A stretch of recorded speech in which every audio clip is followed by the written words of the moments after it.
Bismillahirrahmanirrahim. So this is Yamin Salimi and अब आपको मालूम ही है कि 7th की जोग्राफ़ी मैं ही पढ़ा रहा हूँ और पिछली क्लास में हमने चैप्टर नंबर 2 स्टार्ट कर दिया था जो कि वॉल्केनिज्म से रिलेटेड था। तो पिछले लेक्चर का थोड़ा सा मैं रिकैप कर दूँ कि पिछले लेक्चर में हमने कौन सी अहम बातें पढ़ी थी।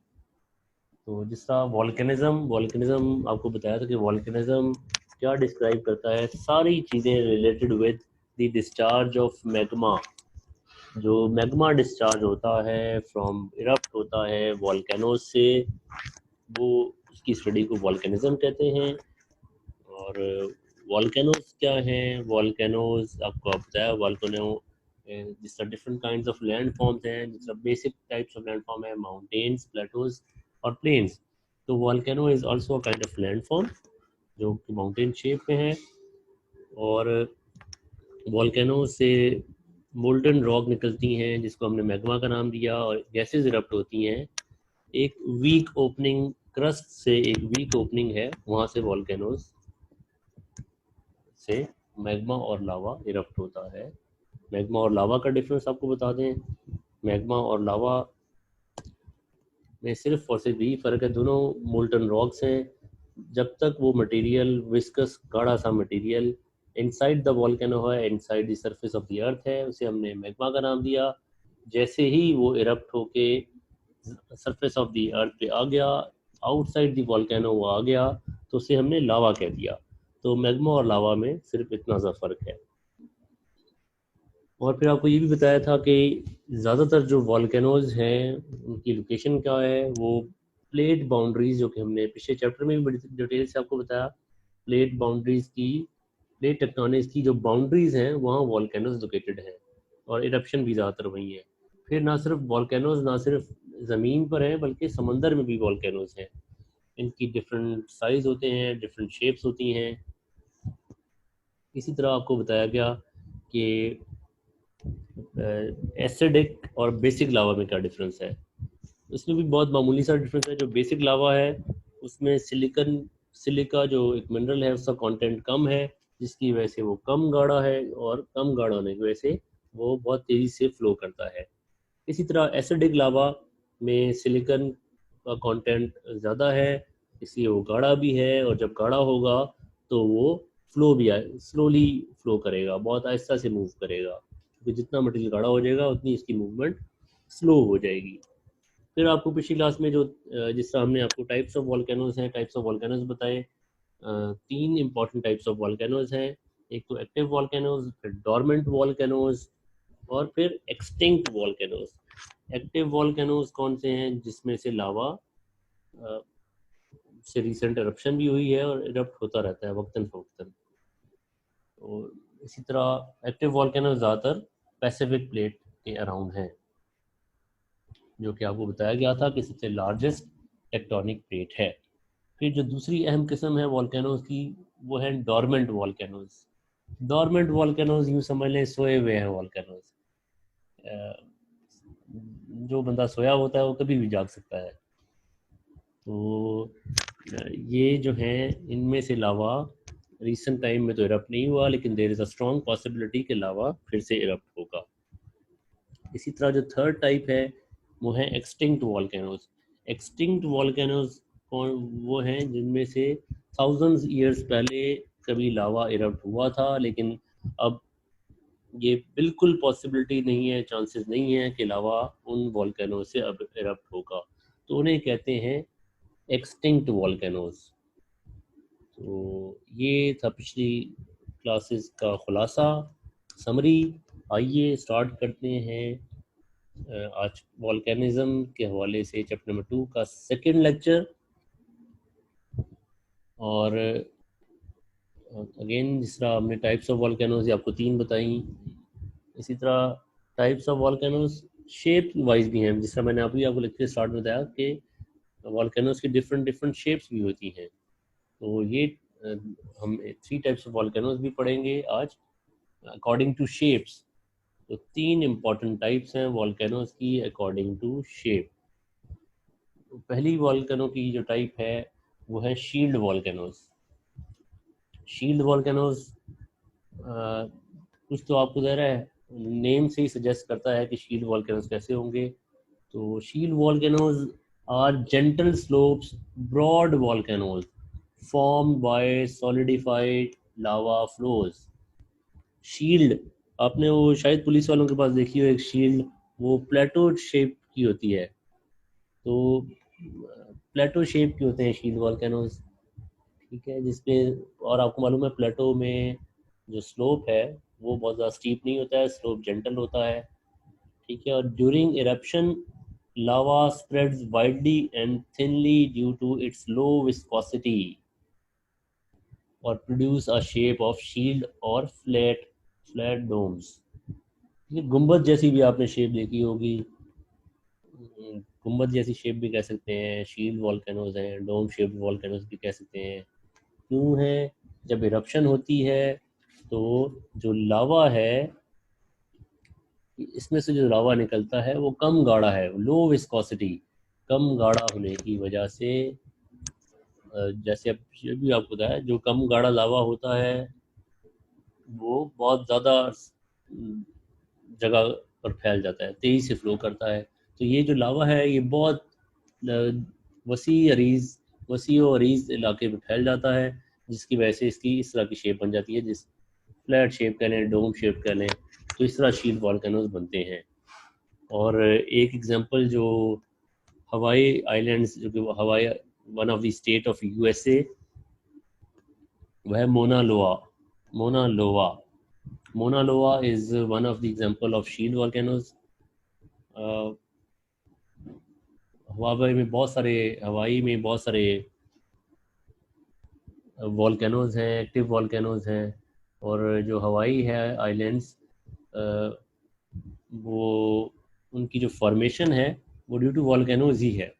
फिर जो सेकंड इम्पॉर्टेंट टाइप है वो है cinder cone volcanoes. Cinder cone volcanoes, जिस तरह नेम ही सजेस्ट कर रहा है, सिंडर कोन वॉल्केनोज वो हैं जिनकी शेप कोन टाइप है। कोन टाइप से तो आप डेफिनेटली सब फेमिलियर ही हैं। Cinder cone volcanoes are steep slope volcanoes, ठीक है। इनमें और शील्ड वॉल्केनोज में एक तो सबसे इम्पोर्टेंट डिफरेंस है वो है स्लोप का। स्लोप पिछले वाले में जो शील्ड वॉल्केनोज में स्लोप जेंटल है, इनका जो स्लोप है वो स्टीप है। और फिर क्या है, form from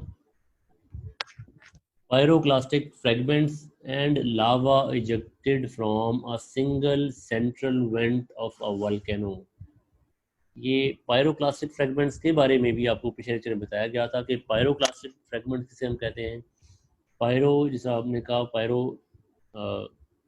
means fire in Latin, और प्लास्टिक जो डिफरेंट पीसीज हैं, तो आग से बने हुए जो पीसीज हैं, जिसे हमने ज़ाहिर मैग्मा का नाम दिया, और जब वो सरफेस से बाहर आता है तो लावा उसे कहते हैं। तो लेकिन इनमें से वॉल्केनो की एक ही ओपनिंग है, सिंगल सेंट्रल वेंट। वेंट वो पैसेज है, वो नैरो पैसेज है जो कि इनसाइड द वॉल्केनोज है। वैसे ज़ाहिर है जब समटाइम्स वॉल्केनो इरप्ट होता है तो बहुत सारे ओपनिंग बन जाती हैं वेंट से। बहुत सारे वेंट, ओपनिंग या नैरो पैसेज को हम वेंट कह रहे हैं, बहुत सारे वेंट से लावा इरप्ट होता है। लेकिन सेंडर कोन वॉल्केनो सिर्फ एक ही इवेंट से, एक ही नैरो पैसेज से लावा इजेक्ट होता है, इरप्शन होती है, तो उससे ये वॉल्केनोज बनते हैं। During eruption lava spreads near the went from a shape of cones.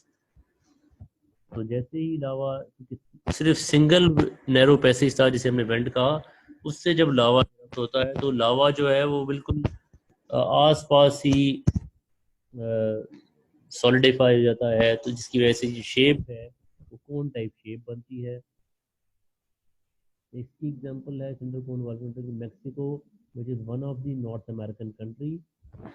पेरिकुटन volcanoes जो मैक्सिको में है वो सिंडर कोन वॉल्केनोज की एक एग्जांपल है। फिर जो थर्ड टाइप ऑफ वॉल्केनोज हैं वो है कंपोजिट वॉल्केनोज। कंपोजिट वॉल्केनोज को हम स्ट्रेटो वॉल्केनोज भी कहते हैं। स्ट्रेटो स्ट्रेटो जिसे हम कहते हैं, स्ट्रेटा कहते हैं लेयर्स को, तो लेयर्ड वॉल्केनोज भी इन्हें कह सकते हैं। तो composite volcanoes are steep side large volcanoes formed by many layers of pyroclastic fragments and solidified lava flows. जिस तरह मैंने अभी आपको बताया स्ट्रेटो को लेयर्स कहते हैं, तो ये फॉर्म किस तरह फॉर्मेशन होती है, many layers of pyroclastic fragments, pyroclastic fragment, बहुत सारा जो लावा है वो ऑन एंड ऑफ जब निकलता है फिर जम जाता है, इसकी वजह से ये वॉल्केनोज फॉर्म होते हैं। सिमिलरली सिंडर कोन वॉल्केनोज की तरह इनकी भी स्टीप साइड है, लेकिन इनमें और उनमें जो एक मेजर डिफरेंस है सिंडर कोन और कंपोजिट वॉल्केनोज में, वो है साइज का। ये लार्ज वॉल्केनोज हैं as compare to cinder cone volcanoes. Composite volcanoes are also shaped like a cone, but formed from layers of lava over many years and become very large. जैसा कि मैंने अभी आपको बताया कि सिंडर कोन वॉल्केनोज और composite volcanoes में shape तो दोनों की एक जैसी है, स्टीप साइज है, लेकिन जो इम्पोर्टेंट डिफरेंस है वो है साइज का। ये जो लावास की लेयर्स हैं, जो बार बार लावा इरप्ट होता है और फिर जम जाता है, उसकी वजह से इनमें इनका जो साइज है वो बहुत बड़ा हो जाता है। These volcanoes may have several sides vent along with the central vent. जिस तरह मैंने आपको पिछले सिंडर कोन वॉल्केनो बताया कि वहाँ एक नैरो पैसेज जिसे हमने वेंट का नाम दिया, उसमें से सिंडर कोन वॉल्केनोज में सिर्फ एक वेंट से लावा निकलता है, लेकिन इसकी सेवरल साइड वेंट्स हैं। वो अभी मैं आपको एक डायग्राम भी दिखाता हूँ जिसपे आपको आइडिया भी हो जाएगा कि वेंट हम किसे कह रहे हैं। तो जो लावा की इरप्शन है वो सिर्फ एक नैरो पैसेज से नहीं है, एक ज़ाहिर सेंट्रल नैरो पैसेज तो है ही है, उसके अलावा और भी नैरो पैसेज हैं जहाँ से लावा की इरप्शन होती है। तो nearly all large and better known volcanoes of the world are composite volcanoes.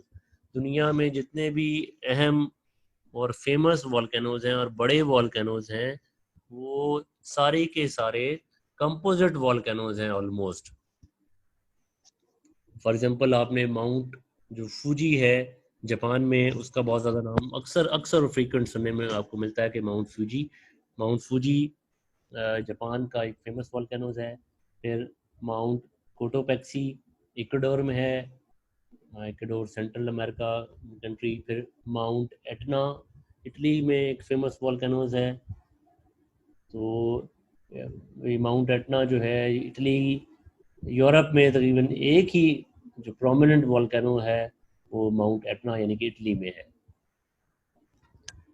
आइए देखते हैं ये जो पिक्चर क्या शो कर रही है। दिस पिक्चर परफेक्टली शोइंग और describing the phenomena of volcanic eruption. तो ये जैसा कि आपको बताया गया, एक अर्थ क्रस्ट की जो वीक ओपनिंग है तो वहाँ से लावा इरप्ट होता है। ये नैरो पैसेज जो है, जो वीक ओपनिंग थी क्रस्ट में, ठीक है, क्रस्ट और मेंटल अपर मेंटल के दरमियान ये मैग्मा चैम्बर है। फिर इसमें से जो मेन वेंट है जिसे हमने सेंट्रल वेंट कहते हैं, इसमें से लावा इरप्ट होता है। इसी इरप्शन की वजह से, जिसमें एक सिंगल वेंट है, उससे वॉल्केनोज सेंटर कोन वॉल्केनोज बनते हैं। फिर ये एक और वेंट आपको नजर आ रही है, इसी तरह ये एक और वेंट बनते बनते रह गई। जरा इरप्शन की स्पीड स्लो थी, अगर ये भी यहाँ से भी इरप्शन हुई थी तो इसे हम एक और वेंट भी कह सकते हैं। तो आपको पिछली क्लास में जब इग्नियस रॉक्स की जो सब टाइप्स बताई थी, तो ये जो मटेरियल लावा जब बाहर आता है तो इससे जो रॉक्स बनती हैं लावा के जमने के बाद, सॉलिडिफाई होने के बाद, उसे हम कहते हैं एक्सक्लूसिव इग्नियस रॉक्स। और यहाँ से जो लावा इरप्शन अंदर ही लावा इरप्शन होने से पहले ही अंदर ही वॉल्केनो के अंदर ही सॉलिडिफाई हो गया, उसे हम कहते हैं इंट्रूसिव इग्नियस रॉक्स, अंदरूनी जो आतिशी चट्टानें हैं। इस तरह ये है क्रेटर इज एन, आप कह सकते हैं माउथ ऑफ वॉल्केनो, जहाँ से लावा इरप्ट होता है। फिर आप देखें डिफरेंट किस्म की कोन्स बन रही हैं, लावा का फ्लो दिखाया गया है। फिर ज़रा ये रेड कलर में आपको लावा शो किया गया कि लावा आउटसाइड द वॉल्केनो आ रहा है। फिर ऐश क्लाउड्स हैं और ऐश जो है उसकी वजह से एसिड रेन भी होती है। फिर जो पायरोक्लास्टिक मटेरियल आपको बताया था, पायरोक्लास्टिक मटेरियल डिफरेंट साइज़ में होते हैं। कुछ को हमने लैपिली का नाम दिया, कुछ को हमने वॉल्केनिक बॉम्ब कहा। ये भी हमने पिछले लेक्चर में हमने ये भी पढ़ा था। तो और इनकी स्लोप आप देख सकते हैं, ये स्टीप साइडेड स्लोप्स हैं। ठीक है, तो ये इसे हम कह सकते हैं, इस पिक्चर को हम कह सकते हैं कंपोजिट वॉल्केनो की पिक्चर है। ठीक है, ये जो इमेज है ये कंपोजिट वॉल्केनो की है। स्टीप साइड स्लोप है, एक से ज़्यादा वेंट हैं। ठीक है, तो इस तरह ये तो हो गई वॉल्केनो की पिक्चर। फिर हम नेक्स्ट जो है moving on to the next section, that is about types of volcanic eruption. अच्छा जी, टाइप्स ऑफ वॉल्केनिक इरप्शन। ये जो वॉल्केनो से इरप्शन होती है इनकी भी मुख्तलिफ अक़साम है। ठीक है, कि लावा किस किस्म का निकल रहा है। जो लावा की हमने टाइप्स पढ़ी, बेसिक और एसिडिक वॉल्केनोज, गैस कंटेंट कितना कम या ज़्यादा है। तो volcanic eruption can be classified into 3 on the basis of types of lava and gas content. Gas की रेशो जो है, परसेंटेज जो मुख्तलिफ गैसेज हैं वो कम ज़्यादा है, लावा किस किस्म का है। तो जो सबसे पहली किस्म है, सबसे पहली टाइप है, वो है क्वाइट इरप्शन। क्वाइट इरप्शन, खामोश इरप्शन। वैसे तो आपने जो वॉल्केनिक इरप्शन एसोसिएटेड है, बहुत ही धमाका खेज इरप्शन है, बहुत ही साउंडेड, ऊंची आवाज़ से जो इरप्शन होती है वही हमारे जहन में आती है। लेकिन खामोश इरप्शन भी होती हैं, क्वाइट इरप्शन। इसमें ऑलमोस्ट साउंडलेस कह लें। तो in quiet volcanic eruption, lava flows are calm and quiet. बहुत ही स्मूथली लावा इरप्ट होता है। तो मैफिक लावा जो हमने कहा, basic lava which contains little gas discharge out of volcanoes without explosion. कोई एक्सप्लोजन नहीं होता। बेसिक लावा इनसे इरप्ट होता है। क्वाइट इरप्शन में बेसिक लावा निकलता है। और बेसिक लावा मैंने आपको अभी बताया कि बेसिक लावा चूँकि कम गाढ़ा है तो तेज़ी से फ्लो करता है। गैस जो कंटेंट है वो कम है, इसलिए इरप्शन बहुत ही ज़्यादा काम और क्वाइट खामोश है। तो shield volcanoes produce the quietest eruptions. जैसे अभी हमने अभी पढ़ा जो टाइप्स ऑफ वॉल्केनोज में जो डिफरेंट टाइप्स हैं, जो शील्ड वॉल्केनोज हैं उनमें से नॉर्मली जो इरप्शन है उनमें से नॉर्मली क्वाइट और काम इरप्शन होती है। बगैर एक्सप्लोजन के शील्ड वॉल्केनो से इरप्शन होती है। और मोना लुआ जो हवाई आइलैंड्स हैं, वो is the world largest active volcanoes known for quite explosion. जो दुनिया के सबसे बड़ा लार्जेस्ट एक्टिव वॉल्केनो है मोना लुआ, वो हवाई आइलैंड में है। वो अपनी खामोश जो एक्सप्लोजन है, क्वाइट एक्सप्लोजन है, उनकी वजह से दुनिया भर में मशहूर है।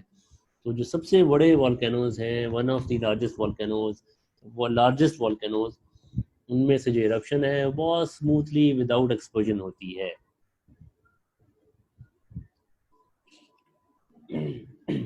फिर जी जो सेकंड टाइप है वो है क्वाइट के बाद एक्सप्लोसिव इरप्शन ही होनी चाहिए।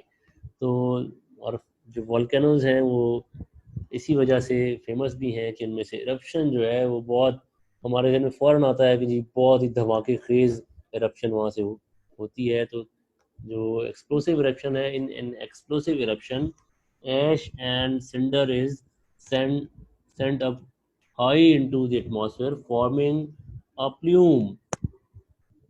इनमें से जो इरप्शन होती है, जो ऐश है और सिंडर, जो different types of pyroclastic material हैं, वो एक धमाके के साथ एटमॉस्फेयर में फैल जाते हैं और एक क्लाउड बना लेते हैं। प्लूम एक फॉर्म ऑफ क्लाउड फॉर्मेशन हो जाती है। इतनी शदीद किस्म की एक्सप्लोजन होती है। और इसमें जो लावा की टाइप है वो फेल्सिक लावा या एसिडिक लावा है, जिसमें lot of gas discharge out of volcano with explosion. ठीक है, जो क्वाइट एक्सप्लोजन से क्वाइट इरप्शन थी, उनमें गैस कंटेंट कम था और लावा जो था वो मैफ्रिक लावा था, जो बेसिक लावा है, जो कम गाढ़ा है। लेकिन एक्सप्लोसिव इरप्शन में जो लावा है वो एसिडिक लावा है और गैस कंटेंट ज़्यादा है, और जो इरप्शन है वो एक्सप्लोसिव इरप्शन है। Cinder cone and composite volcanoes produce explosive eruptions. ठीक है, जो तीन टाइप्स हमने पढ़ी, shield volcanoes, cinder cone volcanoes और कंपोजिट वॉल्केनोज। उसमें जो शील्ड वॉल्केनोज हैं उनमें से क्वाइट इरप्शन होती है। जो दो बात की जो टाइप्स हैं, सिंडर कोन और कंपोजिट वॉल्केनोज, उनमें से जो इरप्शन है वो एक्सप्लोसिव इरप्शन है। The most explosive eruption in the recorded history occurred in 1883. 1883 में अभी तक जो शदीद किस्म की इरप्शन हुई है वो आइलैंड्स ऑफ किरेकाटा, जो कि इंडोनेशियन आइलैंड्स हैं, इसमें से अभी तक की शदीद किस्म की एक्सप्लोसिव इरप्शन हुई है। और कहा जाता है कि इरप्शन जो हिरोशिमा नागासाकी में जो एटॉमिक बम जो 1945 में गिराए गए थे, उनसे भी कई गुना ज़्यादा ये शदीद किस्म की एक्सप्लोसिव इरप्शन थी। तो इतनी शदीद किस्म की जो इरप्शन 1883 में रिकॉर्ड की गई है वो किरेकाटा आइलैंड्स हैं इंडोनेशिया में, जो कि फेमस हैं अपने शदीद किस्म की एक्सप्लोसिव इरप्शन की वजह से। फिर जो आखिरी टाइप है इरप्शन की वो इंटरमीडिएट इरप्शन, जिस तरह नाम से जाहिर हो रहा है कि इंटरमीडिएट इरप्शन जो है have combined features of quiet and explosive eruptions। ना बहुत ज़्यादा क्वाइट इरप्शन होती है, ना बहुत ज़्यादा एक्सप्लोसिव इरप्शन होती है, दरमियानी किस्म की इरप्शन। तो जो इंटरमीडिएट इरप्शंस वॉल्केनोज हैं और मॉडरेटली एक्सप्लोसिव, ठीक है, बहुत शदीद किस्म की नहीं है, बहुत खामोश भी नहीं है, दरमियानी किस्म की इरप्शन होती हैं। और इनकी एग्जांपल भी गिवन है। Vesuvius in Italy, which is one of the world's most dangerous active volcano, known for both quiet and explosive eruptions। जी, इटली में जो वॉल्केनोज है ये ये भी फेमस है अपनी dangerous, one of the dangerous active volcanoes. ठीक है, मशहूर है जब कभी इसमें से क्वाइट इरप्शन होती है, कभी एक्सप्लोसिव इरप्शन होती है। तो इस तरह ये तीन डिफरेंट टाइप्स की इरप्शंस हैं। तो आज के लेक्चर में हमने जो दो इम्पॉर्टेंट चीज़ें पढ़ी हैं वो टाइप्स ऑफ वॉल्केनोज हैं अकॉर्डिंग टू द शेप्स। एक है शील्ड वॉल्केनोज जो कि प्लेटो टाइप हैं, जेंटल स्लोप हैं, या क्वाइट इरप्शन की वजह से फिर सिंडर कोन और जो कंपोजिट वॉल्केनोज हैं दोनों स्टीप स्लोप हैं। एक में सिंगल वेंट है, एक में कंपोजिट वेंट्स हैं, सेवरल वेंट्स हैं, दोनों में एक्सप्लोसिव इरप्शन है क्वाइट। और फिर जो दूसरी हमने टॉपिक पढ़ा हुआ है टाइप्स ऑफ इरप्शन। तीन टाइप्स की इरप्शन बताई, एक क्वाइट इरप्शन, दूसरी एक्सप्लोसिव इरप्शन और तीसरी दरमियानी किस्म की जिसे हमने इंटरमीडिएट इरप्शन का नाम दिया। तो उम्मीद है आप चीज़ें आपको समझ में आ रही होंगी। होपफुली नेक्स्ट जल्द ही ऑनलाइन क्लासेस तभी स्टार्ट होने वाला है जिसमें आप अपने जितनी भी क्वेरीज और क्वेश्चंस हैं वो भी आप पूछ सकते हैं, ताकि ज़ाहिर है चूँकि वन साइडेड स्टडी है, आपकी जो क्वेश्चंस हैं वो भी अनआंसर्ड हैं, तो बहुत सारी कन्फ्यूजन भी रह जाती हैं, या थोड़ी बहुत कोशिश तो की जाती है कि आपकी maximum confusion, maximum questions, queries को लेक्चर के दौरान ही सॉल्व कर दिया जाए। लेकिन बहरहाल स्टूडेंट्स के जहन में बहुत सारे सवाल फिर भी रह जाते हैं। तो होपफुली जब क्लासेस स्टार्ट होंगी तो आप क्वेश्चंस को नोट डाउन करते रहें। तो इंशाल्लाह जब जैसे ही क्लासेस स्टार्ट होंगी ऑनलाइन क्लासेस, तो आप जितने भी आपकी प्रॉब्लम्स हैं वो जो ड्यूरिंग द लेक्चर्स आपको समझ में नहीं आई वो आप पूछ सकते हैं। तो इंशाल्लाह फिर नेक्स्ट क्लास में दोबारा मिलेंगे। अपना ख्याल रखिएगा। अल्लाह हाफिज़।